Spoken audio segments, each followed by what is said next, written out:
Imagina ir con tu pareja por la calle y de repente, ¡pum!, un individuo, sin mediar palabra, sin ninguna razón, le dispara en la cabeza.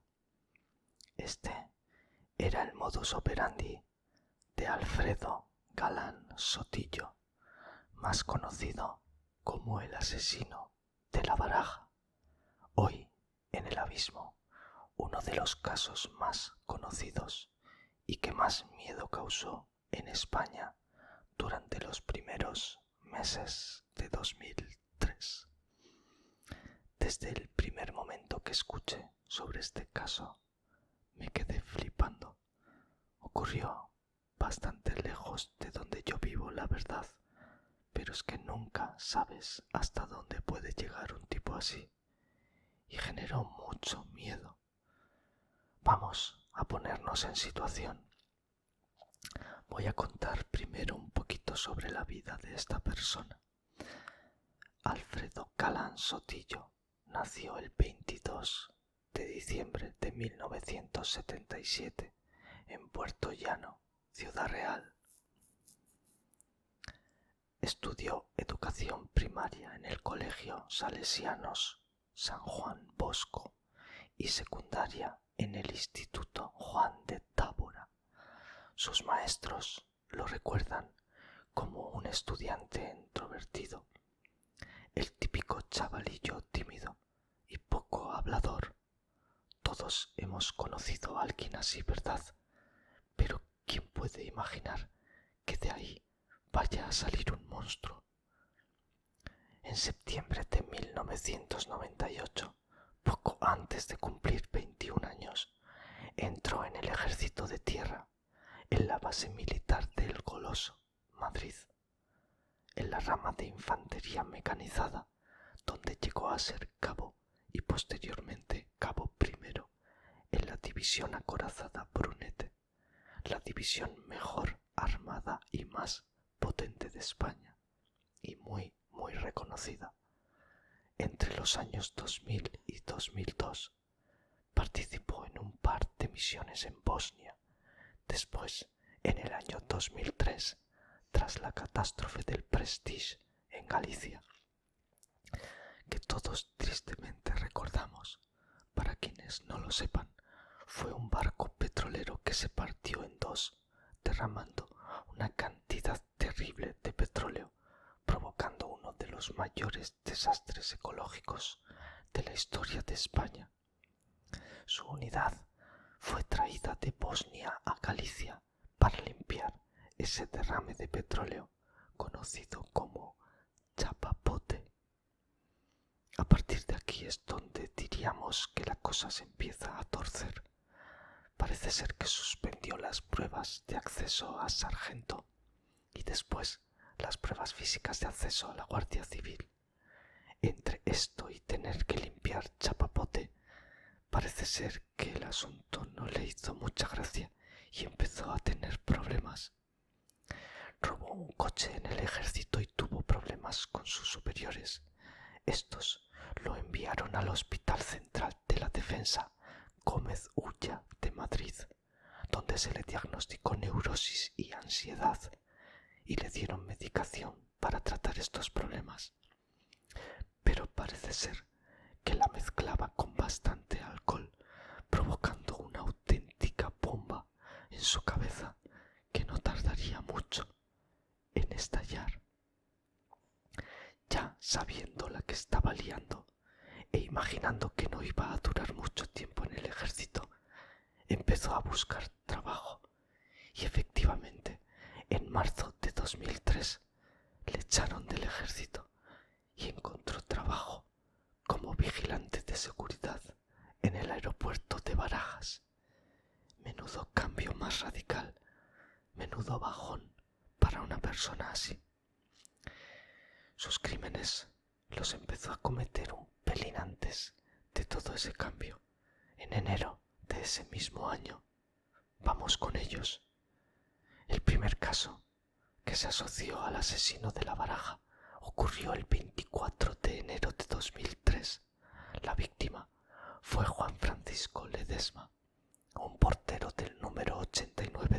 calle Alonso Cano, en el distrito madrileño de Chamberí, que justo en ese momento estaba dando de comer a su hijito de 2 años.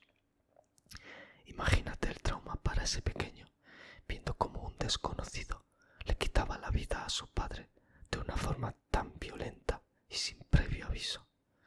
El pobre chiquillo dijo a su madre que un señor muy feo y con bigote, que estaba muy enfadado y diciendo palabrotas, le había hecho daño a su padre. Madre mía, qué barbaridad. Aquí no hubo ninguna carta como firma. Se supo que fue él más adelante, gracias a las investigaciones y a su propia confesión, que después os voy a contar. 12 días más tarde, se alejó de la ciudad y fue hasta las cercanías del aeropuerto donde trabajaba. Se acercó a un chico que había en la parada del bus y, según su declaración a la policía, le gritó de rodillas contra el árbol. A continuación, le disparó en la cabeza por la espalda. La víctima era Juan Carlos Estacio, de 28 años, un jovencísimo empleado de la limpieza del aeropuerto de Barajas. Esta es la primera ocasión en la que aparece su firma, y lo digo entre comillas, porque parece ser que se le cayó una carta sin querer, concretamente el as de copas. La prensa, que ya sabemos todos cómo funcionan, empezaron a llamarlo el asesino de la baraja, entendiendo que esa era su firma. Y parece ser que a él le gustó la idea, porque después de eso empezó a usarlo en los demás crímenes. Pero no justo en el siguiente, ya que ese mismo día, después de irse a casa, decide volver a hacer lo mismo sobre las 4 de la tarde, después de andar dando vueltas por Alcalá de Henares. Decide entrar a un bar cualquiera, el Bar Rojas, donde empezó a disparar a lo loco. 2 personas, Miquel Jiménez Sánchez, hijo de la dueña, de 18 añitos, y Juana Dolores Uclés López, de 57 años, fallecieron. La propietaria, Teresa Sánchez, recibió 3 disparos en el codo, en el muslo y en el tórax, mientras intentaba escapar y se arrastraba tras el mostrador. Aún así, consiguió sobrevivir. Como he dicho, aquí no dejó ninguna carta, ya que todavía no había visto las noticias, lo que la prensa estaba diciendo de él. Hasta más o menos un mes después no volvió a actuar. El 7 de marzo le tocó a Santiago Eduardo Salas, un inmigrante ecuatoriano de 27 años. Salas resultó herido de un disparo en la cara cuando estaba con una amiga, Anaíd, en la avenida de Viñuelas, en el municipio de Tres Cantos. La bala le entró por la mejilla derecha y le salió por el cuello. Seguido, se acercó a la chica para dispararla, pero ésta tuvo la gran suerte de que el arma falló y pudo escapar. Esta vez sí, Galán dejó su firma, un 2 de copas, junto al cuerpo de Santiago, pero a pesar de la gravedad de sus heridas, sobrevivió al ataque. La carta tenía en el centro un puntito azul hecho con un bolígrafo y un rotulador azul. Anaíd declaró a la policía que pensaba que ya le había llegado su hora, pero que cuando levantó la cabeza, él ya no estaba ahí. ¡Buah! Pensad qué miedo tienes que pasar en esos momentos. Es que no me lo puedo ni imaginar. Pocos días después, el martes 18 de marzo, cometió su último crimen en un camino de Arganda del Rey. Allí aparcó su coche porque vio a una persona caminando y pensó que ese iba a ser su siguiente víctima, pero al bajarse la perdió de vista. Al volver a su coche se cruzó con 2 personas, una pareja, y así, porque sí, sin decir nada, les disparó. Las víctimas fueron George y Toynam,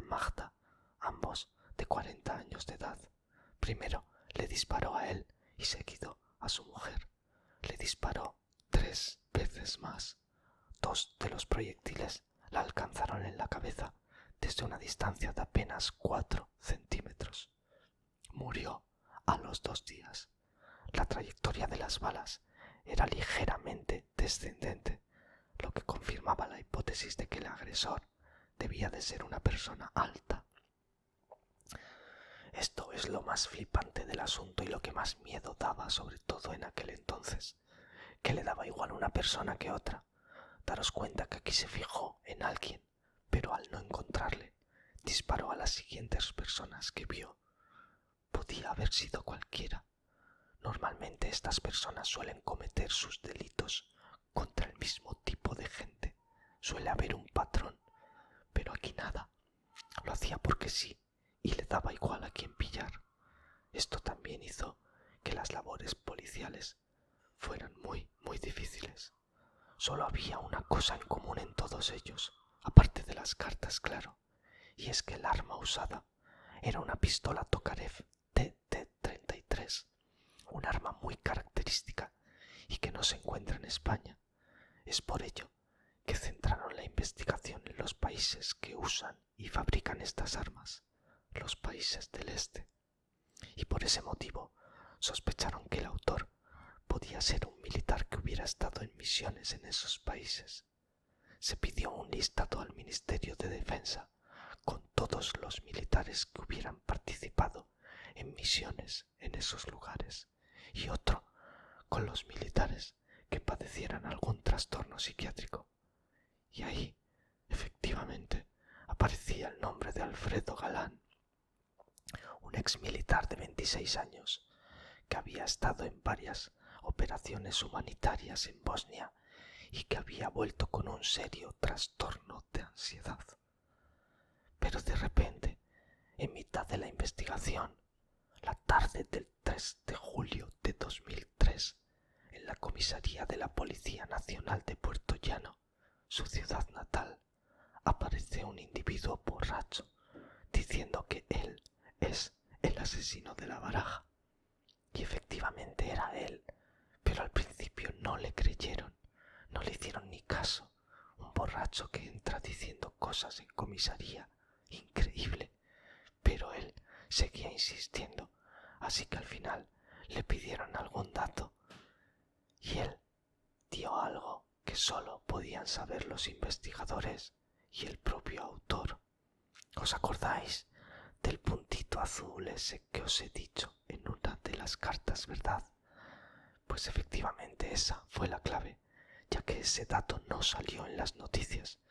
Así que ya tenían al autor de los hechos. Ya podíamos descansar, porque como he dicho antes, nadie estaba a salvo. Bastaba con tener la mala suerte de cruzarte con él o ver una carta tirada en el suelo para estar acojonado durante todo el día. Después de todo esto, llegó el momento del juicio. Aquí Galán cambió su versión varias veces. En una, dijo que se había visto obligado a confesar porque le habían amenazado con hacer daño a sus hermanas y que de hecho, antes de todo había vendido su arma a una persona. No le hicieron caso, ya que aparte de su confesión, habían encontrado varias pruebas contra él, un casquillo, prendas usadas en los crímenes y además está el dato clave del puntito azul en una de las cartas, así que estaba clarísimo. Además, después de su detención, los crímenes cesaron completamente y uno de los supervivientes le identificó claramente. La sentencia de la audiencia provincial le condenó como autor del primer delito de allanamiento de morada más un delito de asesinato. Y como confesó, le cayeron 18 años y 6 meses. En segundo lugar, le condenan por 5 delitos de asesinato, también con atenuantes por haber confesado, a 17 años y 6 meses, además de 3 delitos de asesinato en grado de tentativa, a 11 años y 3 meses, y un delito de tenencia de armas a 2 años y 6 meses. Un total de 142 años de cárcel. También se le obligó a indemnizar a los familiares de los fallecidos, y a los 3 supervivientes, con un total de 609.182 euros. El tribunal también consideró la alarma social como un agravante, ya que en Madrid cundió el pánico durante esos primeros meses del 2003. La defensa en el juicio quiso alegar que tras pasar por Bosnia y vivir allí un auténtico infierno, pudo haber causado graves trastornos en su mente. Esto y el excesivo consumo de alcohol pudo hacer en su mente un cóctel letal que le llevara a cometer estos actos, pero le realizaron varias pruebas y concluyeron que no, que estaba completamente cuerdo y que lo que hizo fue por un absoluto desprecio a la vida humana. De hecho, cuando le preguntaron por qué lo había hecho, una de sus respuestas fue: quería experimentar la sensación que causa acabar con la vida de un ser humano. Comencé con el portero y al no sentir nada, seguí matando. Este caso tiene como 3 puntos clave, por así decirlo, ¿verdad? El primero es el asunto de la prensa, como por algo que fue una casualidad le pusieron nombre a sus delitos. Claro, lo que he dicho antes, imagínate ir paseando por la noche y encontrarte una carta de la baraja en la acera. Es que te cagas. El segundo es, como ya he contado antes, que no tenía víctimas claras. Le daba igual hombre, mujer, nacional, extranjero, joven, mayor. Era una pura casualidad, así que la gente andaba con un miedo terrible. Cualquiera podía ser el siguiente. Y el tercero es debido a este mismo hecho, que la policía lo tuvo muy difícil, aunque el cerco se iba estrechando y al final podía ser que le pillaran. Estuvo realmente complicado. Menos mal que al final confesó todo. ¿Qué opináis de todo esto? ¿Creéis que pasar por una experiencia traumática puede hacer a una persona cometer estos actos tan terribles? ¿O creéis que ya se nace con ello? Dejadme vuestras opiniones en los comentarios y decidme si queréis que traiga algún caso en concreto. Gracias por haberos dejado caer en este mi oscuro abismo. Nos vemos en el siguiente.